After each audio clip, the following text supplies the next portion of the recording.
Tuloy-tuloy po ang ating special forum patungkol sa NGO at ang PDAF o yung tinatawag na pork barrel. Kanina may gusto kang itanong kay Attorney JJ. Yes, yung ano ba ang pananagutan nito, Attorney JJ? Kasi diba, sa lahat ng kwentuhang ito, malaki yung tinanggap eh. Pero parang Janet Napoles, agencies concerned, pero yung mga NGOs na parang wala nang mahanap. Mga news reports, sinahanap yung address nito, yung presidente, walang mahanap.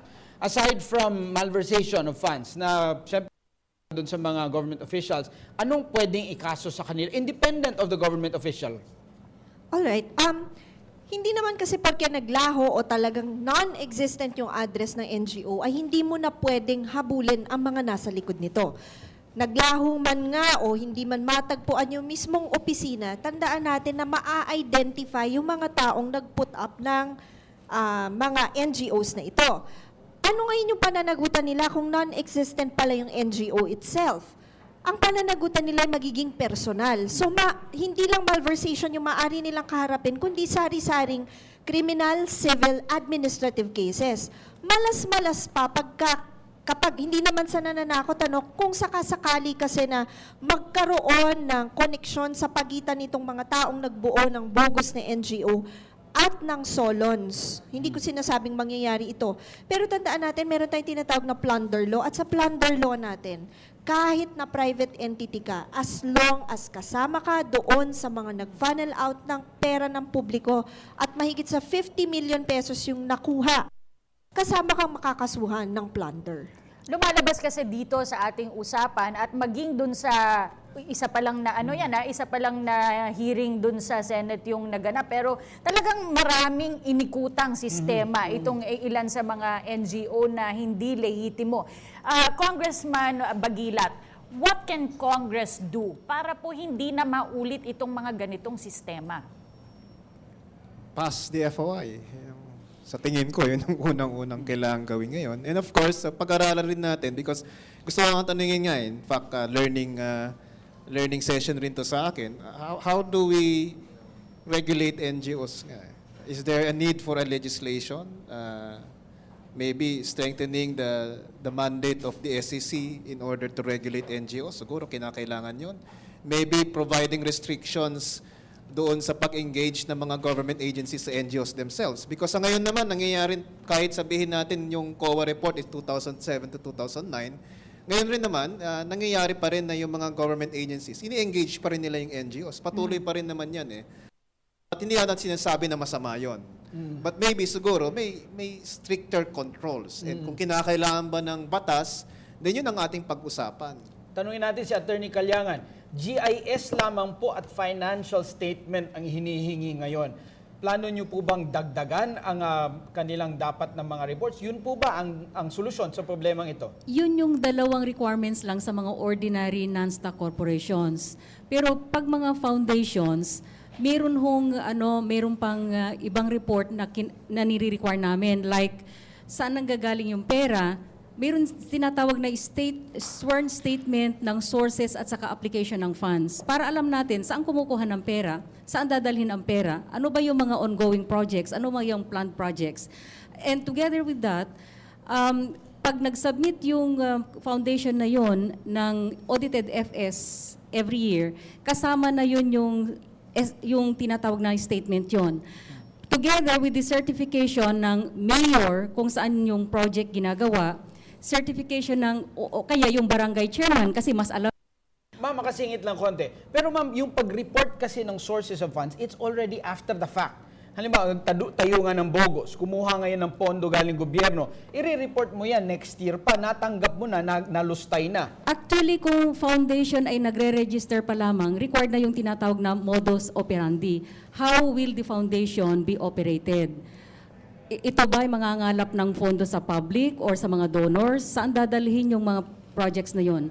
And then, annually, i-report kung ano talaga yung status ng mga projects. Together with the certification nga nung sinabi ko ng mayor or barangay chairman or health officer or DSW na present doon sa lugar kung saan sinasagawa yung proyektong yon. At saka siguro, tama yung sabi ni Congressman, baka kailangang i-strengthen ng SEC or mag-create ng ibang, I don't know, kung kailangang mag-create ng ibang agency or dagdagan na lang ng isang function ng existing agencies para mo-monitor yung mga pinaggagawa ng mga NGOs na to. At saka, alam naman yung kakayahan ng government, di ba? Talagang kulang na kulang tayo sa tao, kulang na kulang sa pondo. Palagay ko, ang pang maigi ay yung vigilance ng tao. If you feel na mayroong NGO na nag-ooperate sa inyong lugar, kayo na mismo ang magpupulis. Dapat tinitingnan ninyo yung mga movements sila, kung ano yung mga, pwede naman magtanong Or kung ako yung barangay chairman, syempre, let's say gusto kong mahalal ulit the following election, di ba mas maganda kung partner ko yung NGO? May kwarta yung NGO. Kapag maganda yung proyekto na gagawin, plinaplano ng NGO sa barangay ko, di ba dapat binabantayan ko yan, tinutulungan ko yan? At saka mga tao na rin.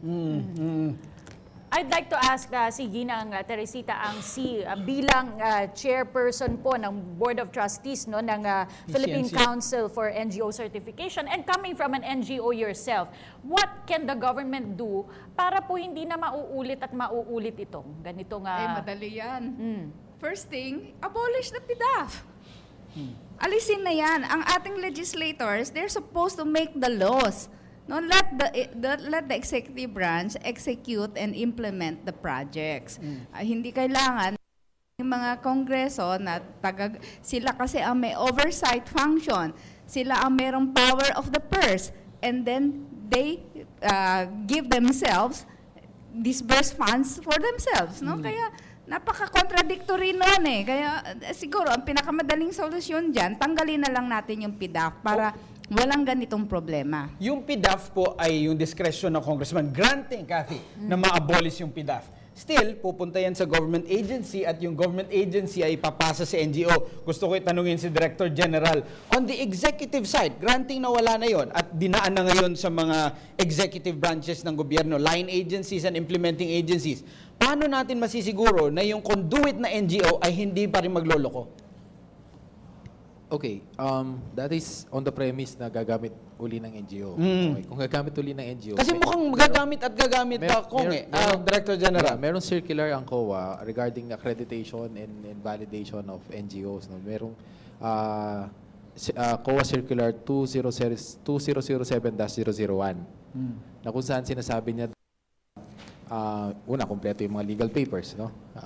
Tapos at least may 3 years track record, audited. Makikita mo doon kung ano kung may ginawa ba talaga to o wala at saan nag-ooperate. Tapos, they cannot just simply implement. Kailangan ma-validate muna sila. Ibig sabihin, there should be a committee within the implementing agency who will check first if they're existing or not. Kung wala silang derogatory record doon sa community o doon sa area where they are. That will at least address the issue of may address ba talaga yan? May existence ba sila doon sa community where they are? And then after that, even if you will partner with them, dapat kasama yung implementing agency doon sa implementation. So hindi sila pwedeng sila lang. So yung delivery ng project mismo. Yes, kasama sila. So kasama, kaantabay, tinitignan kung talagang ginagawa, ini-implement. Pag natapos na yun, naman, magre-report, di ba? So pag-report, yun i-evaluate naman ngayon nung implementing agency kung talagang na-abot yung impact na gustong mangyari, na-address yung program na gustong i-implement, at kung pwede pang ulitin o hindi. Tapos titignan ngayon kung in order lahat ng mga submissions, yung mga resibo, yung supplies na nakuha, yung mga attendees. And then after this, pag na-complete, bibigay sa COA, i-audit ng COA, included ngayon siya sa... Malaki usapin niya kasi dati sa Youth Commission, I happen to sit there, meron dating discretionary yung bawat commissioner, Gio, di ba? Tapos COA struck that down. Tinanggal yun ng COA, which is a good thing. Let's go to Gio. Baka may komento si Gio dyan. Si Attorney Mark living his past Yan Bumabata ka ulit, Attorney Mark Pero natanggal na yung discretionary na commissioners. Wala na. Since 2010, tinanggal na sa mga agencies, kahit na yung mga line agencies or mga bullet agencies. So, speaking of bata, tawagin natin si Rose Ann Cruz mula sa University of Makati. Magandang gabi po. Yung tanong ko po para kay Sir Emil. Sir, gusto ko lang pong malaman kung ano po yung biggest challenge sa'yo ng isyong to bilang isang kabataan at bilang isang estudyante. Para po sa akin, lang yata tayo ng age. Pero anyway, The biggest challenge para sa akin, bilang membro ng youth sector para sa atin is, una, taxpayers' money is being channeled to funds which are good, particularly sa NGOs. May mga NGOs tayo na tumutulong for scholarships, for example, sa tertiary level. I know of a certain fact dun sa probinsya ko sa Bicol, may mga certain NGOs na get their funds through FIDAF and then they give it out as scholarships to help people go to college. Now, problem is, merong capacity pa rin. We're still running the risk of of a possibility of NGOs na fake naman talaga, na could be using a lot of money, pero hindi naman talaga napapunta yung benepisyo ng pera na yon para mapupunta sa mga tao. Second, given na may mga inefficiencies sa sistema na to, it could have been allocated better to the education sector, particularly for us. Kasi kung iisipin po natin, around 3 billion na PDAF, sure, gandang nakukuha tayo dyan. Maraming mga projects na in-institute, innovatives, sometimes na galing sa mga congressmen and senators. But then again, it could have been channeled to executive, to DepEd, to other sectors, for example, DSWD, DILG, at sa NHA na primarily yan naman talagang pinapuntahan ng majority ng PDAF support and other pork barrels, yung allocation ng funds na yun sa pork barrel. So para sa akin, opportunity cost rin to kasi these students could have studied further, they could have studied better through the help of PDAF, pero we're still running the risk kung sakali na may inefficiency, pwede naman pala ma-avoid to in the first place. So yun ang malaking challenge doon. Kung Teddy, puntahan naman kita. Alam mo, ang daming online comments about the Freedom of Information Law. I'll read just one kasi ang daming sabi, dapat ipasa, dapat unahin. Lumabas itong isang tweet, sabi niya, tapos nang dinggin ang first hearing ng FOI sa Senate. Sa House kaya kailan? May tinatago pa ba kayo maliban sa PDAF? Ang sagot ng House dyan. Yun nga kahit anong sabihin natin, kontrabida ang House. Pagdating sa Ayaw nyo daw kasi mag-imbestiga kung. No, kasi ang position ng House leadership is mahirap naman na yung House mismo mag-investigate because kasangkot yung mga ibang mga kasapi doon. But the Senate is doing it. Kahit sabihin natin na honest to goodness yung investigation, lalabas pa rin yung suspicion na may mga tinatago. No? Okay. So, kaya nga ako, kung gusto natin talagang, sabi ko sa mga kasama ko sa House of Representatives, kung gusto natin medyo ibalik yung mataas na rating ng House of Representatives, then let's pass the Freedom of Information. Unfortunately, yung environment sa loob ng Kongreso ngayon, medyo nagbabago ng konti dahil nga itong sa scam na to. No? May mga nagsasabi na baka raw may mga kongresista na ayaw ipasa ang FOI kasi lalabas pa na yung kanilang mga pinagagawaan nung nakaraang Kongreso.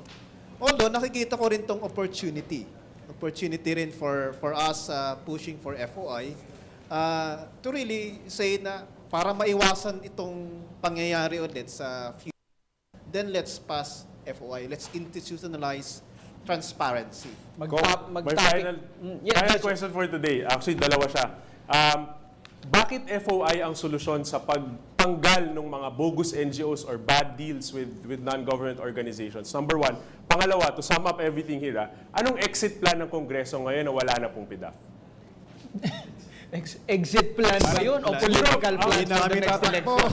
Ang sinasabi siguro may mga tao na, gaya ng nasabi nga dito kanina, dependent on PDAF for medical assistance, for scholarships. Definitely. Ano yung konkretong exit plan to transition out from people depending on congressmen?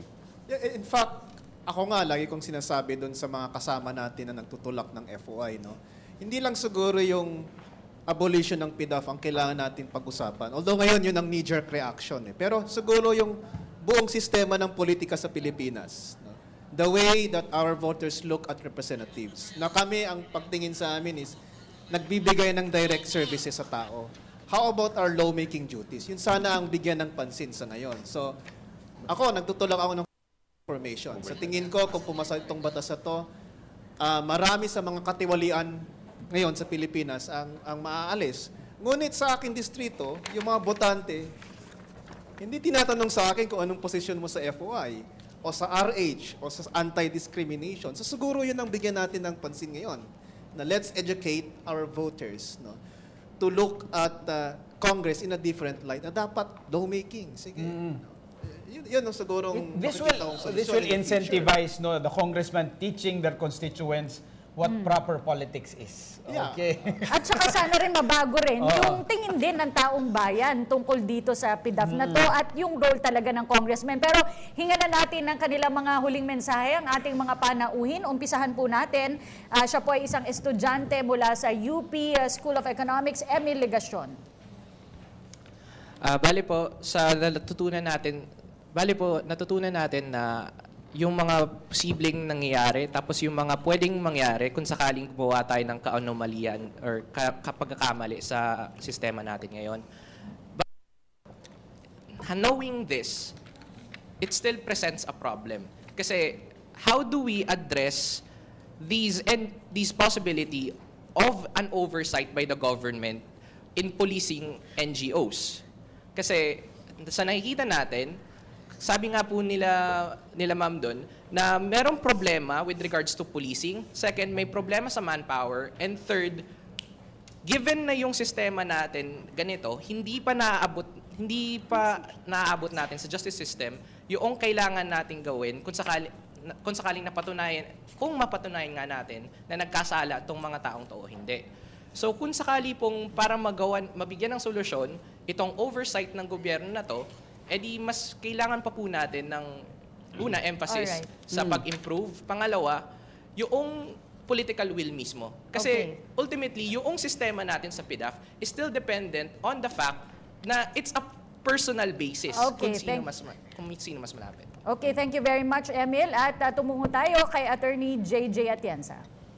Sa lahat-lahat po ng usapan natin ngayon, nagkaroon lang ako ng isang realization.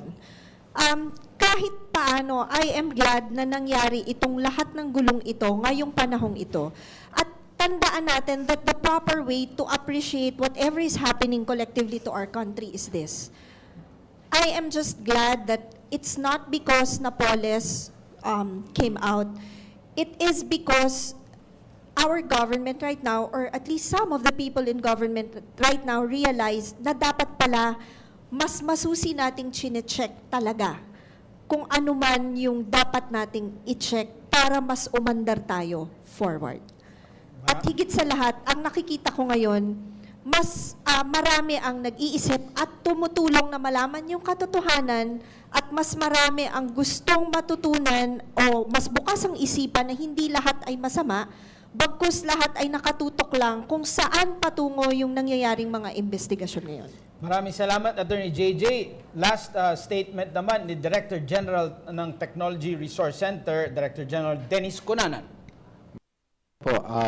Asahan po ng ating mga kababayan na anuman po ang nangyari noong nakalipas, dadaan po ito lahat sa proseso at sa tamang proseso. At makakasa din ho sila na sa kasalukuyan, hindi po hihinto ang pagpapalakad ng tamang gobyerno, tamang pangungobyerno at tamang paggawa ng mga patakaran. Kami po sa Technology Resource Center, pagpapatuloy po namin ang aming mga trabaho at ipapakita po natin na higit sa mga pagsubok na nangyari, mayroong mga na-institutionalize naman po ng mga reforma at makakaasa sila na ito ay isang magandang pinagdaanan na kung saan makikita na yung mga mali, kailangan iwasto, ano yung mga tama, ipagpursige at ipagpatuloy. Okay, maraming salamat po. Tumungo tayo sa huling mensahe mula kay Ginang Teresita Angsi, ang Vice Chair ng Board of Trustees ng PCNC. Paalala ko lang, ang slogan ng administrasyon, kung walang korap, walang mahirap. Naniniwala talaga ako dito, no, na kung walang korap, walang mahirap. Hindi na dapat nagkakaroon pa ng NGO kung napupunuan ng pamahalaan ang mga sarili nitong dapat gawin. Ano? Ang NGO, augmentation lang dapat. Pero ang nangyayari ngayon, ang daming serbisyo na sa NGO nakasalalay dahil hindi nga napupunuan ng ating pamahalaan dahil ang pondo ng pamahalaan napupunta sa korupsyon. Kaya ako naniniwala na sana itong matuwid na daan, huwag naman sanang mawala ng tuluyan yung daan mismo, no? Hindi tayo dapat reactive. Maging proactive tayo, tulungan natin ang pamahalaan para makita natin yung matuwid na daan at kung naglalaho na yung daan na yan, maging proactive tayo na hanapin kung sino ang may responsibility dito. Unang-una, make sure that Napoles and his cohort and her cohorts, including the Solons, should pay for their crimes against the Filipino people. Maraming salamat at mula naman po sa Department of Corporate Finance ng SEC, Attorney Justina Calyangan.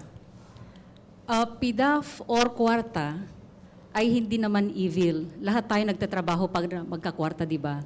Tingnan lang natin saan ba dapat gagamitin.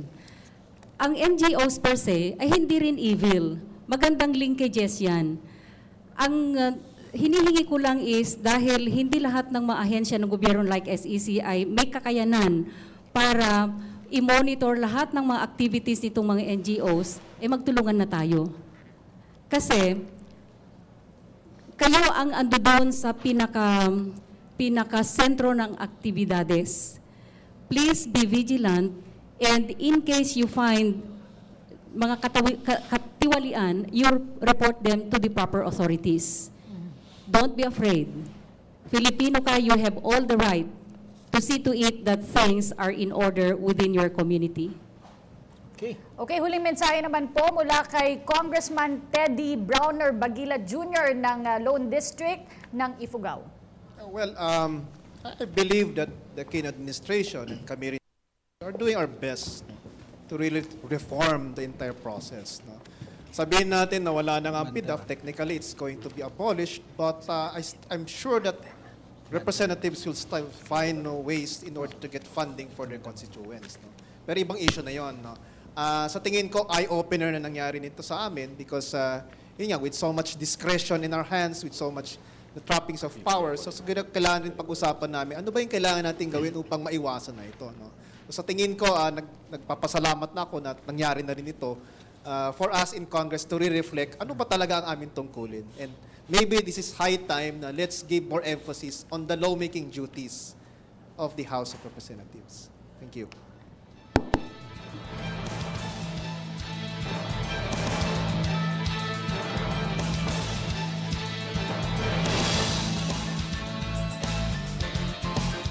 Masasabi pong isa sa mga pinaka-epektibong solusyon upang tugunan ang kontrobersyang kinakaharap po ng PDAF ay ang siguruhin na mapupunta ang tamang pondo dun sa mga tamang NGO. Bawat sentimo po ng buwis ng kinakalta sa ating mga Pilipino ay mapunta po para sa ikauunlad ng sambayan ng Pilipino. Ako, si Cathy San Gabriel. Alam niyo kung tuluyan na pong ma-abolish ang PDAF, sana makuha po ng buong bansa ang hustisyang nararapat para sa kanya. Ako po si Gio Tingson. Malayo-layo na rin po ang ating narating dito sa usapin ng PDAF. Pangatlong episode na natin ito sa PDAF at may nagaganap na investigasyon sa Senado. Cathy. Bukas po ay i-cover po ng Telebisyon ng Bayan ng buong buo itong hearing na ginaganap sa Senado patungkol dito sa issue sa PDAF.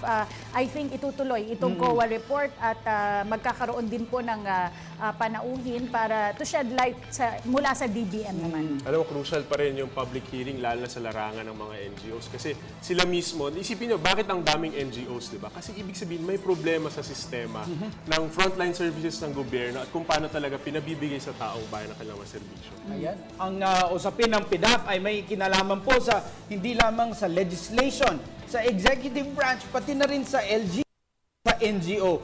Meaning, buong bansa po talaga ang may kinalaman dito. Naway po nakatulong ang inyong isa't kalahating pagtutok sa amin. Ito naman po ang pangatlong episode, NGOs and PDAF, a PTV Special Forum.